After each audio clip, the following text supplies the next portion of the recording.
Hi అండి. అందరికీ నమస్కారం. ఈరోజు మనం కన్‌స్ట్రక్షన్ పార్ట్‌లో భాగంగా అసలు జీఎస్‌బీ రోడ్డు మనకెందుకెయ్యాలి? యాక్చువల్‌గా మనం సీసీ రోడ్ల కింద గానీ, నార్మల్‌గా పెద్ద పెద్ద రోడ్ల కింద గానీ యేసుకుంటాం. అలా కాకుండా మన వీధిలో మనం సొంతంగా ఇంజినీర్ సహాయం లేకుండా మనమే సొంతంగా మన పుంతల్లో యేసుకోవాలంటే అసలు శాంపుల్‌గా ఒక 100 మీటర్ల జీఎస్‌బీ రోడ్డుకి ఎంతవుతుంది? ఎంత మందం ఎయ్యాలి?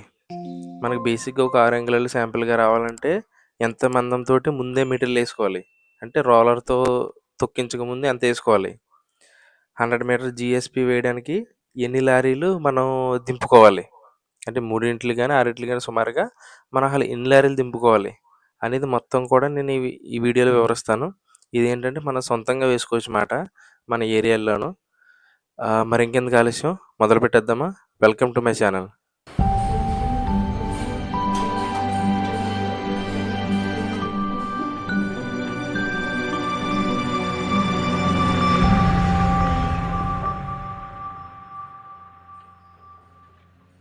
మన జీఎస్‌పీ రోడ్డుకొచ్చి శాంపుల్‌గా మనం ఒక 100 మీటర్లు లెంత్ చూద్దామండి. అంటే 100 మీటర్ల లెంతు, విడ్త్ అంటే 3.5 మీటర్లు. ఈ ఈ లెంత్ తోటి, ఈ విడ్త్ తోటి అసలు మనకి ఎంత కాస్ట్ అవుద్ది? మనం ఎన్ని లారీలు దింపుకోవాలి? మనం ఎంత ఖర్చవుతుంది 100 మీటర్లకి? అని చూస్తే మొదటగా మనకి బేసిక్‌గా 6 అంగుళాల థిక్‌నెస్ ఏసుకోవాలండి ఈ రోడ్డు. మినిమమ్ 6 అంగుళాల థిక్‌నెస్ ఏసుకుంటే గానీ వెహికల్స్ దిగబడకుండా ఉంటాయి. ఇక్కడ దీనికంటే ఏంటంటే ఈ రోడ్డు కన్నా ముందు మనం క్వారీ రబ్బిష్ అని చెప్పి చట్రేసుకోవాలి. ఇది గ్రౌండ్ లెవెల్ అనేది బాగా మెత్తగా ఉంటే చట్రేసుకొని చట్రు పైన జీఎస్‌బీ ఏసుకోవాలి. లేదు మీ గ్రౌండ్ చాలా స్ట్రాంగ్‌గా ఉంది, పర్వాలేదు మా నేల పర్లేదనుకుంటే మీరు డైరెక్ట్ జీఎస్‌బీ వేసేసుకోవచ్చు. ఇప్పుడు జీఎస్‌బీ అనేది 6 అంగుళాలు ఏసుకోవాలమాట. ఈ 6 అంగుళాలు థిక్‌నెస్ మనకు రావాలంటే మనం 8 అంగుళాలు థిక్‌నెస్ ఏసుకోవాలి ముందు రోడ్డు మీద. 8 అంగుళాలు థిక్‌నెస్ ఏసుకొని దాన్ని రోలర్‌తోని బాగా తొక్కిస్తే అది 6 అంగుళాలు దిగాలమాట. అప్పుడు మనకి రోడ్డు స్ట్రాంగ్‌గా ఉంటుంది. మనకేంటంటే 100 మీటర్లు ఇంటూ 3.5 అడుగులు ఇంటూ 0.20 ఏస్తే మనకి 70 క్యూబిక్ మీటర్లొస్తుందండి. ఈ 70 క్యూబిక్ మీటర్లు రోడ్డుకి మనం ఎన్ని లారీలు దింపుకోవాలంటే, మన లారీ అనేది ఫస్ట్ ఎన్ని క్యూబిక్ మీటర్లుందో తెలియాలి మనకి.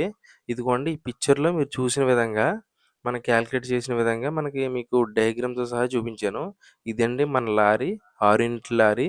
ఇది కరెక్ట్‌గా మనకి 20.95 క్యూబిక్ మీటర్లుంటది. అంటే లారీ పైనేసి మెటీరియల్ కూడా లెక్కే. మనకంత మెటీరియల్ రాకపోయినా సరే 20 క్యూబిక్ మీటర్లయితే నికరంగా వస్తది. ఇప్పుడు మన రోడ్ ఎంతొచ్చిందండి? 70 క్యూబిక్ మీటర్లొచ్చింది. ఈ 70 క్యూబిక్ మీటర్లు బై 20 క్యూబిక్ మీటర్లేస్తే 3.5 వస్తుంది. అంటే 3.5 లారీలు మనకు పడతదమాట.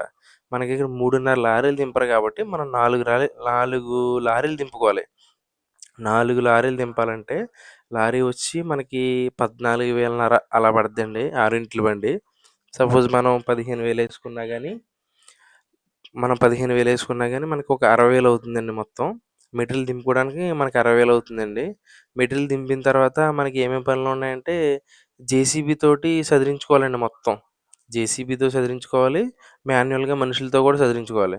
మనకు 100 మీటర్లే కాబట్టి సుమారుగా మనకి జేసీబీ ప్లస్ మాన్యువల్ లేబర్‌తో మనుషులతో చేయించుకున్నది కూడా కలిపితే సుమారుగా మనకి ఒక 10,000తో అయిపోవచ్చండి. నెక్స్టు వాటరింగ్ చేయాలి. వాటరింగ్ చేసిన తర్వాత రోలర్ తోటి తొక్కించాలండి. ఈ రోలర్‌తో తొక్కిచ్చేది, వాటరింగ్ కూడా మనకి ఆల్మోస్ట్ ఒక రూ. 10,000 తోటి అయిపోద్దండి.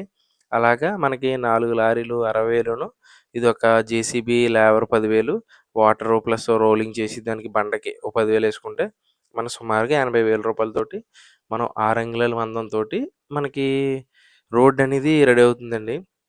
ఈ రోడ్డు ఎవరైనా ఏసుకోవచ్చు. మనకింకా ఇంజినీర్ సహాయం కూడా అవసరం లేదన్నమాట. మన లోకల్ ఏరియాలో పుంతలు, తోటలు ఇటువంటి చోట మనకి లేఅవుట్‌లోని ఇటువంటి చోట్ల ఏసుకోవచ్చు. మీకు గ్రౌండ్ లెవెల్ అనేది చాలా స్ట్రాంగ్‌గా ఉందంటే గనక మీరు క్వారీ రబ్బిషు వేయవసరలా. గ్రౌండ్ లెవెల్ కొంచెం వీక్‌గా ఉంది. మాకు గ్రౌండ్ చాలా మెత్తగా ఉందనుకుంటే గనక క్వారీ రబ్బిష్ ఏసుకొని దానిపైన ఇదేసుకోవాలి. క్వారీ రబ్బిష్ ఏసుకుంటే ఏంటంటే మీకు ఇది 6 అంగుళాలు ఏసుకున్నాం కదా! మన థిక్‌నెస్సు. క్వారీ రబ్బిష్ ఏసుకుంటే అది 4 అంగుళాలు ఏసుకొని, ఇది 4 అంగుళాలు ఏసుకోవచ్చు. అంటే ఓవరాల్‌గా 8 అంగుళాలతోటి సరిపోద్ది. మరి ఆ థిక్‌నెస్ పెరుగుతుంది కాబట్టి, అది 4 అంగుళాలు ఏసుకొని, ఇది 4 అంగుళాలు ఏసుకోవచ్చు. ఇప్పటిలాగా మనకిలా సింగిల్ లేయర్ 6 అంగుళాలు ఏం అవసరంలా. ఇదండి మొత్తం మన ఛానల్లో కన్స్ట్రక్షన్ సంబంధించి అన్ని వీడియోస్ కూడా వస్తాయి. మీకు ఏమైనా ఐడియాస్ ఏమైనా ఉంటే కూడా నాకు కమెంట్ చేయొచ్చు. కన్స్ట్రక్షన్ సంబంధించి అన్ని వీడియోలు మన ఛానల్లో పెట్టడం జరుగుతుంది. మన ఛానల్ని సబ్స్క్రైబ్ చేయండి, లైక్ చేయండి, వీడియోస్ అన్ని షేర్ చేయండి. Thank you all.